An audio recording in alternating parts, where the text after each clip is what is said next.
Welcome to Samba Samba. Enjoy the video. You start by removing the K&n filter and knocking out obvious dust. You want the surface accessible. Immediately spray Power Kleen across the pleats so the entire filter is uniformly saturated. This breaks down oil and trapped dirt. Once applied, let it sit for roughly 5 to 10 minutes so the detergent penetrates. Make sure it does not dry on the element. This initial saturation is critical because it loosens contaminants and prepares them for rinsing without damaging the filter media. Next, you rinse gently, directing water from the clean side out to push particles away from the media. This preserves the pleat structure. Use low to moderate pressure. High pressure can deform the filter. If water still shows residue, repeat Power Kleen and rinse again until runoff is mostly clear. This ensures contaminants are removed rather than redistributed.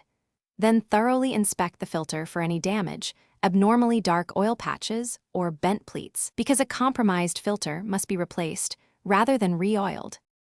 Finally, let the filter air dry completely. Plan for at least 4 hours and avoid heat or compressed air that can damage fibers. Once dry, apply K&n filter oil evenly. Short, controlled sprays across each pleat area so you achieve consistent tack without oversaturation. Allow the oil to wick for 10-15 minutes and touch up any light spots. Reinstall the filter, making sure the intake seal and clamps are secure. If airflow seems restricted or oil splatters, remove and reevaluate. A common fix is light re-oiling or replacing a damaged element. Thanks for watching. Consider subscribing if we helped you.